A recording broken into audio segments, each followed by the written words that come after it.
Hey everyone, it's Jed Joling with eXp Realty here in Southern Oregon with another Southern Oregon market update. But today I'm also going to address what is going on with the current National Association of Realtors settlement in the case that was brought by many homeowners in the form of a class action lawsuit against the National Association of Realtors regarding broker commissions on the selling side. So jumping right into that, there are a couple of different things that are coming out of this potential settlement. Now the settlement still has to be approved by a federal judge before any of this takes effect, but that is anticipated, and this is anticipated to take effect sometime in July of 2024. So getting into it, basically a couple different things are coming out of this that are what we are calling changes in the way commissions are paid. So the first thing is that, and I'll explain here previously and how it's been done for years, when a listing agent goes to a seller, there's a negotiated commission for that sale, and that out of that commission, a buyer broker is offered a certain percentage or a certain dollar amount of that negotiated commission. So you as the seller would say, we agree to sell the home for X amount of commission, and then the listing agent is going to split that with a potential buyer's agent when that time comes.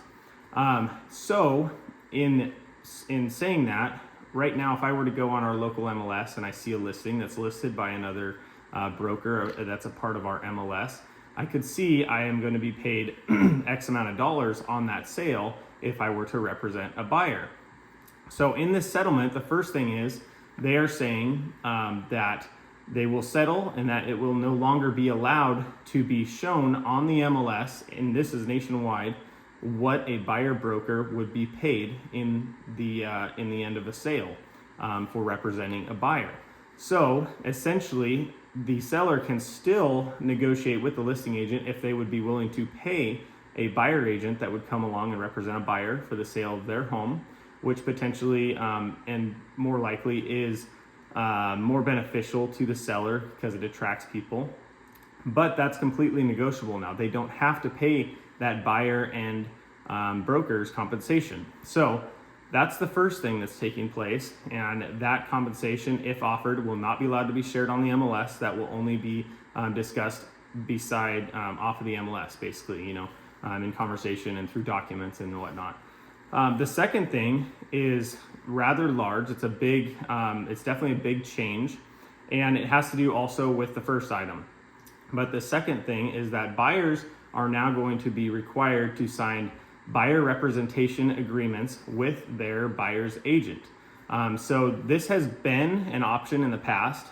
In our area, there aren't a whole lot of agents that utilize this buyer representation agreement because it essentially locks the buyer into working exclusively with that particular agent.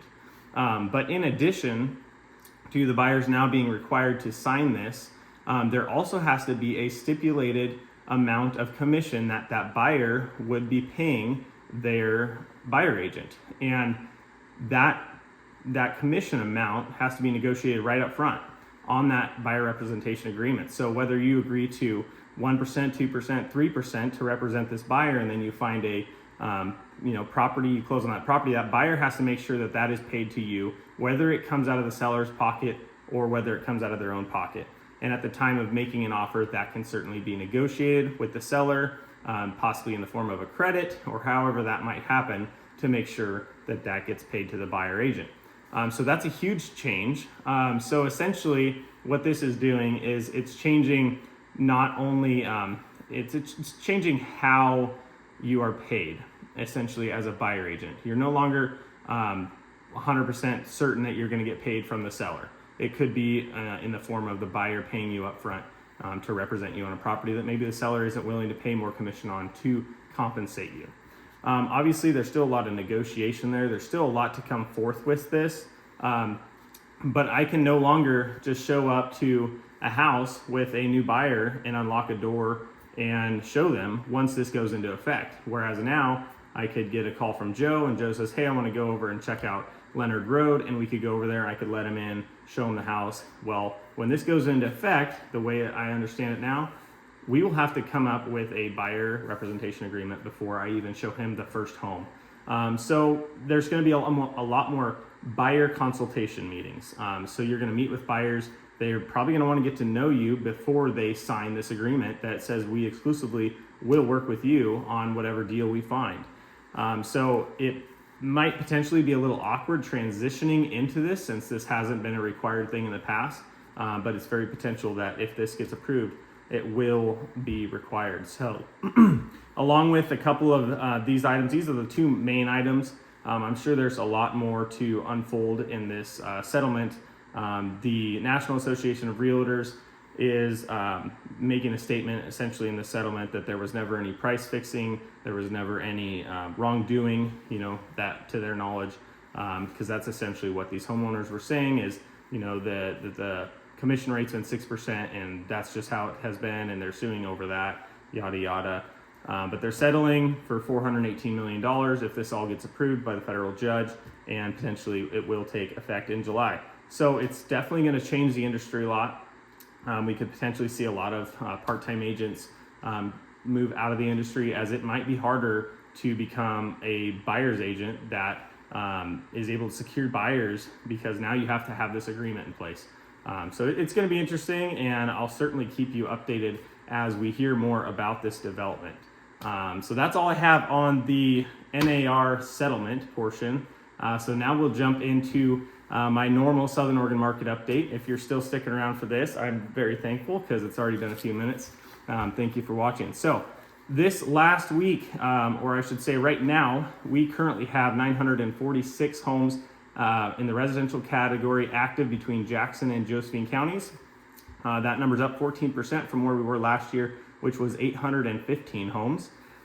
This last week on the new listing count, we had 125 new listings, 110 went pending, 58 closed, and 21 off the market due to expired or canceled listing contracts. And in comparison to our 4-week average, we were up 30 and a quarter on the new listing count, up 26 on the pending count, and down just 1 3/4 on the close count.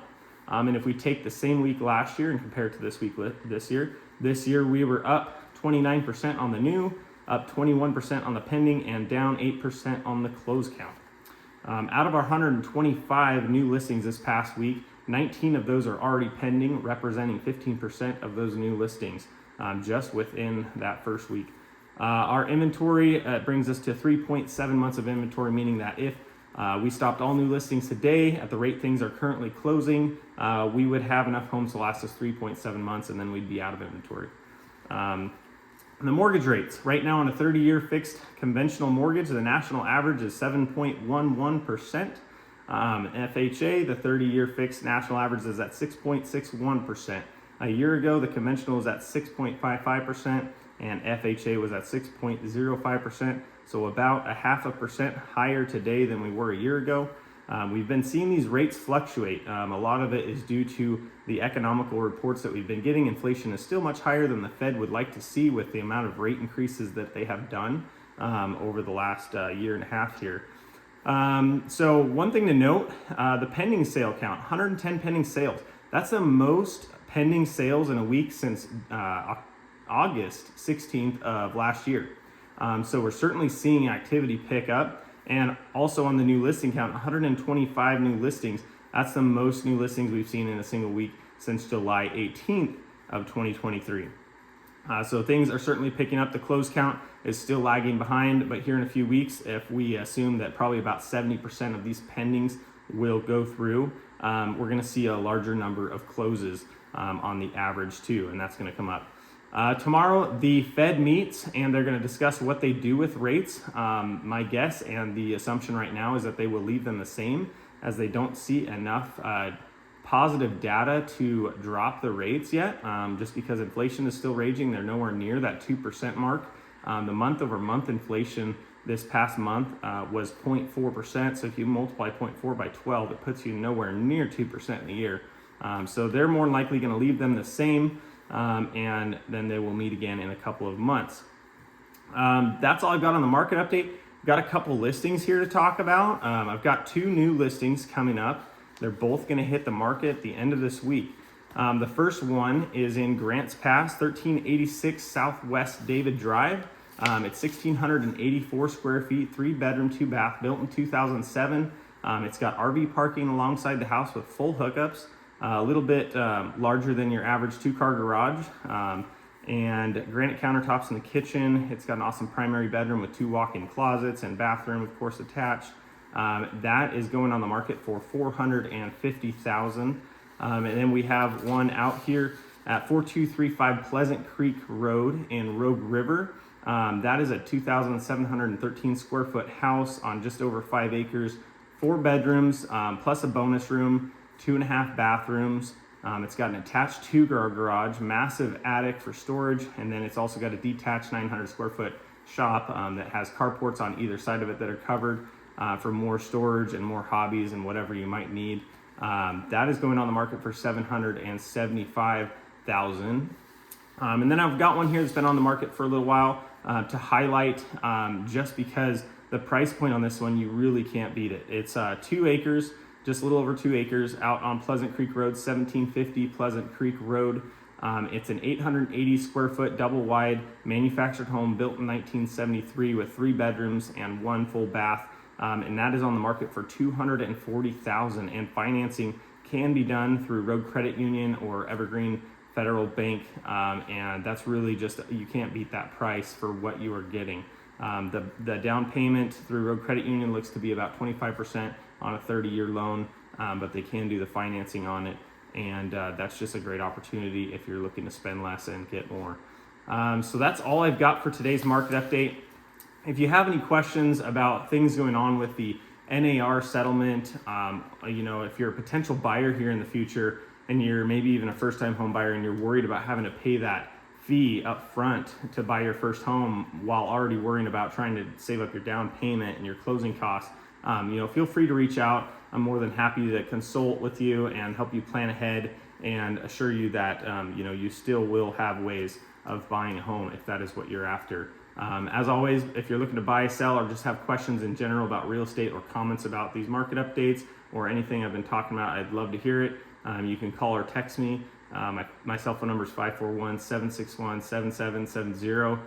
Once again, thank you for watching, especially if you stuck it through all the way to the end of this video. I really appreciate it, and we'll chat with you soon. Thank you.